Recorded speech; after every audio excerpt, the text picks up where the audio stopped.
हरे कृष्णा दोस्तों, हमारे चैनल देवलोक स्टोरीज में आप सबका स्वागत है। आज हम आपको 16 सोमवार के व्रत की कथा सुनाएंगे। एक समय श्री महादेव जी पार्वती जी के साथ भ्रमण करते हुए मृत्यु लोक में अमरावती नगरी में आए। वहां के राजा ने शिव मंदिर बनवाया था, जो कि अत्यंत भव्य एवं रमणीक तथा मन को शांति पहुंचाने वाला था। भ्रमण करते समय शिव पार्वती भी वहां ठहर गए। पार्वती जी ने कहा, हे नाथ, आओ आज इसी स्थान पर चौरस पासा खेलें। खेल प्रारंभ हुआ। शिवजी कहने लगे, मैं जीतूंगा। इस प्रकार उनकी आपस में वार्तालाप होने लगी। उसी समय पुजारी जी पूजा करने आए। पार्वती जी ने पूछा, पुजारी जी बताइए, जीत किसकी होगी? पुजारी बोला, इस खेल में महादेव जी के समान कोई दूसरा पारंगत नहीं हो सकता, इसीलिए महादेव जी की ही यह बाजी जीतेंगे। परंतु हुआ उल्टा, जीत पार्वती जी की हुई। अतः पार्वती जी ने पुजारी को कोढ़ी होने का श्राप दे दिया कि तूने मिथ्या भाषण किया है। अब तो पुजारी कोढ़ी हो गया। शिव पार्वती जी दोनों वापस चले गए। कुछ समय पश्चात अप्सराएं पूजा करने आई। अप्सराओं ने पुजारी से उसके कोढ़ी होने का कारण पूछा। पुजारी ने सब बातें बता दी। अप्सराएं कहने लगी, पुजारी जी आप 16 सोमवार का व्रत करें तो शिवजी जी प्रसन्न होकर आपका संकट दूर करेंगे। पुजारी जी ने अप्सराओं से व्रत की विधि पूछी।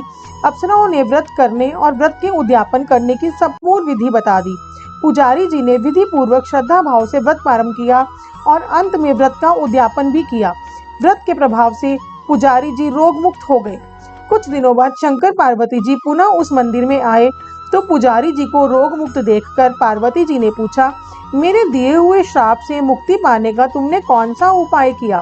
पुजारी जी ने कहा, हे माता, अप्सराओं द्वारा बताए गए 16 सोमवार के व्रत करने से मेरा यह कष्ट दूर हुआ है।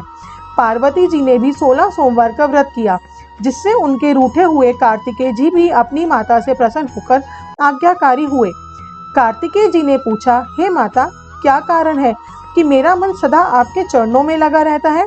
पार्वती जी ने कार्तिकेय जी को 16 सोमवार के व्रत का महत्व तथा विधि बताई। तब कार्तिकेय जी ने भी इस व्रत को किया तो उनका बिछड़ा हुआ मित्र मिल गया। अब मित्र ने भी इस व्रत को अपने विवाह होने की इच्छा से किया। फलतः वह विदेश गया। वहां के राजा की कन्या का स्वयंवर था। राजा ने प्रण किया था कि हथिनी जिस व्यक्ति के गले में वरमाला डाल देगी, उसी के साथ राजकुमारी का विवाह करूंगा। यह ब्राह्मण मित्र भी स्वयंवर देखने की इच्छा से वहां एक और जाकर बैठ गया। हथिनी ने इसी ब्राह्मण मित्र को माला पहनाई तो राजा ने बड़ी धूमधाम से अपनी राजकुमारी का विवाह उसके साथ कर दिया। तत्पश्चात दोनों सुखपूर्वक रहने लगे। एक दिन राजकन्या ने पूछा, हे नाथ, आपने कौन सा पुण्य किया जिससे हथिनी ने आपके गले में वरमाला पहनाई? ब्राह्मण पति ने कहा, मैंने कार्तिकेय जी के द्वारा बताए अनुसार 16 सोमवार का व्रत पूर्ण विधि विधान सहित श्रद्धा भक्ति से किया, जिसके फल के कारण मुझे तुम्हारे जैसी सौभाग्यशाली पत्नी मिली। अब तो राजकन्या ने भी सत्य पुत्र प्राप्ति के लिए व्रत किया और सर्वगुण संपन्न पुत्र प्राप्त किया। बड़े होकर पुत्र ने भी राज्य प्राप्ति की कामना से 16 सोमवार का व्रत किया। राजा के देवलोक होने पर इसी ब्राह्मण कुमार को राजगद्दी मिली। फिर भी वह इस व्रत को करता रहा। एक दिन उसने अपनी पत्नी से पूजा सामग्री शिवालय ले चलने को कहा, परंतु उसने पूजा सामग्री अपनी दासियों द्वारा भिजवा दी। जब राजा ने पूजन समाप्त किया तो आकाशवाणी हुई कि हे राजा, तुम इस पत्नी को त्याग दो, नहीं तो राजपाट से हाथ धोना पड़ेगा। प्रभु की आज्ञा मानकर उसने अपनी पत्नी को महल से निकाल दिया। तब वह अपने भाग्य को कोसती हुई एक बुढ़िया के पास गई और अपना दुखड़ा सुनाया तथा बुढ़िया को बताया, मैं पूजन सामग्री राजा के कहे अनुसार शिवालय में नहीं ले गई और राजा ने मुझे निकाल दिया। बुढ़िया ने कहा, तुझे मेरा काम करना पड़ेगा। उसने स्वीकार कर लिया। तब बुढ़िया ने सूत की गठरी उसके सर पर रखी और बाजार भेज दिया। रास्ते में आंधी आई तो सिर पर रखी गठड़ी उड़ गई। बुढ़िया ने डांटकर उसे भगा दिया। अब रानी बुढ़िया के यहाँ से चलते चलते एक आश्रम में पहुंची। गुसाई जी उसे देखते ही समझ गए कि यह उच्च घराने की अबला विपत्ति की मारी है। वे उसे धैर्य बंधाते हुए बोले, बेटी, तू मेरे आश्रम में रह, किसी प्रकार की चिंता मत कर। रानी आश्रम में रहने लगी, परंतु जिस वस्तु को वह हाथ लगाती वह वस्तु खराब हो जाती। यह देख गुसाई जी ने पूछा, बेटी, किस देव के अपराध से ऐसा होता है? रानी ने बताया कि मैंने अपने पति की आज्ञा का उल्लंघन किया और शिवालय में पूजन के लिए नहीं गई। इससे मुझे घोर कष्ट उठाने पड़ रहे हैं। गुसाई जी ने शिवजी जी से उसके कुशल क्षेम के लिए प्रार्थना की और कहा, बेटी तुम 16 सोमवार का व्रत विधि के अनुसार करो। तब रानी ने विधि पूर्वक व्रत पूर्ण किया। व्रत के प्रभाव से राजा को रानी की याद आई और दूतों को उसकी खोज में भेजा। आश्रम में रानी को देख दूतों ने राजा को बताया।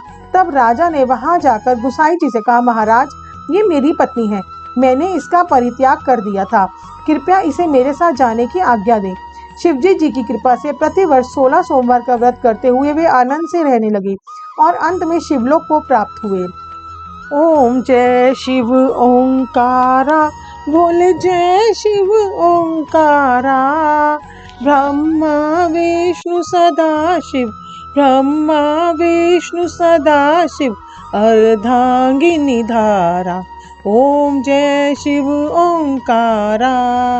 एकानन चतुरानन पंचानन राजे, बोले पंचानन राजे।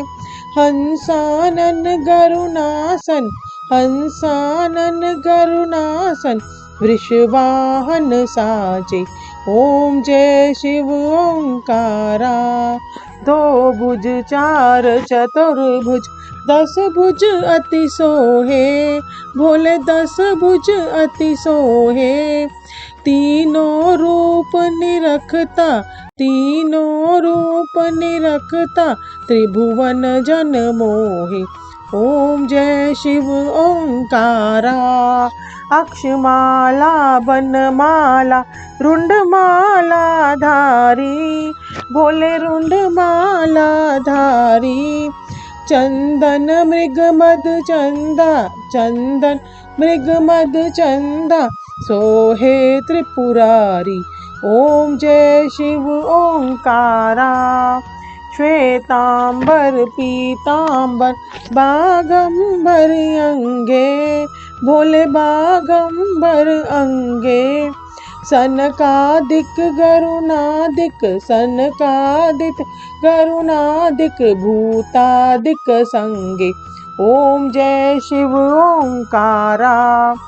कर के मध्य कमंड चक्र त्रिशूल धरता, भोले चक्र त्रिशूल धरता। जग करता जग भरता, जग करता जग भरता, जग संहार करता। ओम जय शिव ओंकारा। ब्रह्मा विष्णु सदा शिव, जानत अविवेका, भोले जानत अविवेका। प्रणवाक्षर के मध्य, प्रणवाक्षर के मध्य, ये तीनों एका। ओम जय शिव ओंकारा। काशी में विश्वनाथ विराजत, नंदी ब्रह्मचारी, भोले नंदी ब्रह्मचारी। नित उठी भोग लगावत, नित उठी भोग लगावत, महिमा अति भारी। ओम जय शिव ओंकारा। त्रिगुण शिव जी की आरती जो कोई नर गावे, भोले प्रेम सहित गावे। कहत शिवानंद स्वामी, कहत हरि हर स्वामी, मनवांछित फल पावे। ओम जय शिव ओंकारा। कमेंट बॉक्स में शिव भोले भंडारी की जय लिखना ना भूलें। आप और किन कहानियों, फैक्ट्स और कथाओं को सुनना चाहते हैं, कमेंट सेक्शन में कमेंट कीजिए। हम पूरी ट्राई करेंगे कि आपके इंटरेस्ट के according time to time videos लाएं। और आप सबसे रिक्वेस्ट है कि इन ऐसी प्यारी प्यारी कहानियों और फैक्ट्स को सुनने के लिए हमारे चैनल को सब्सक्राइब करें। और हाँ, बेल आइकन प्रेस करना ना भूलें। Bye friends.